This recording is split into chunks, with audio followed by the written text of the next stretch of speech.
Every parent knows that getting a teenager up and out of bed can be a chore, and many go through the school day in a state of exhaustion that cuts down on productivity and learning. Most people just chalk it up to typical teenage behavior of staying up too late on a school night, but more and more researchers are suggesting that it's biological. Because of this, Burlington Public Schools Administration has been discussing the possibility of changing the start time at Burlington High to half an hour or an hour later, perhaps starting in 2018.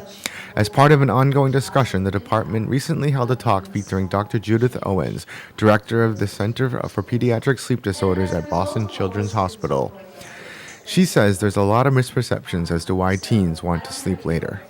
Well, I think probably the main thing is that parents don't always understand that a lot of these changes in sleep are really biologically based, and they're not just teenagers being teenagers or, being obstinate or oppositional. And no matter how much limit setting parents do, they can't really alter the biology significantly. And I think that's important to understand. Because of this change in sleep cycles, Dr. Owen said it is difficult for teenagers to be well rested when school starts at the traditional time. So because of this shift in circadian rhythms, the average teenager can't get to sleep much before 11 o'clock at night. But their sleep needs don't change all that dramatically from when they were in elementary school, so they still need about 8 to 10 hours of sleep. So you can do the math. If they can't fall asleep till 11, in order to get even 8 hours of sleep, they would have to not get up until 7 o'clock in the morning. And if school starts at 7:15 or 7:30, that really places an impossible situation for a lot of teenagers.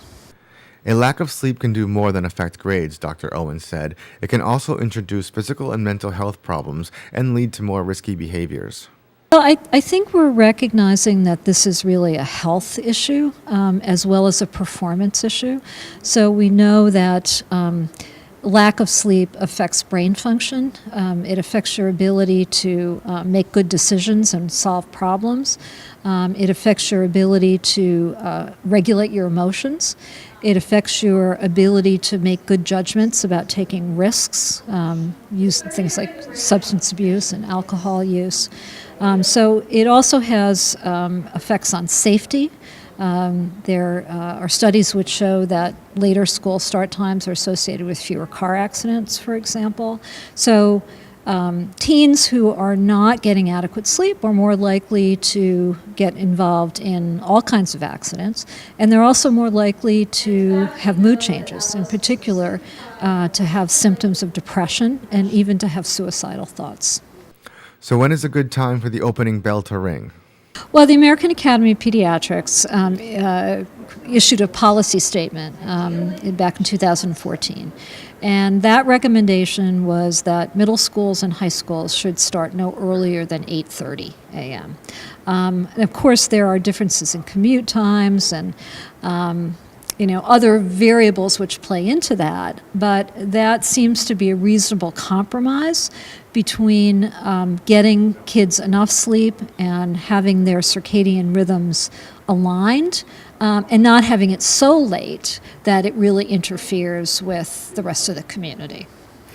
Burlington Public Schools Superintendent says he finds the evidence compelling.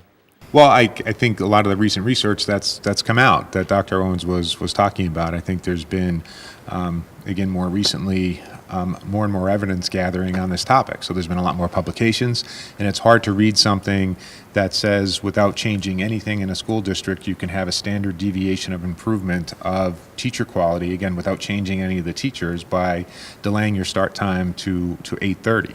So I think it's something we have to look at, never mind the other public health issues that Dr. Owens reviewed tonight. In the Burlington High School auditorium, I'm B News Director Rich Hoffman.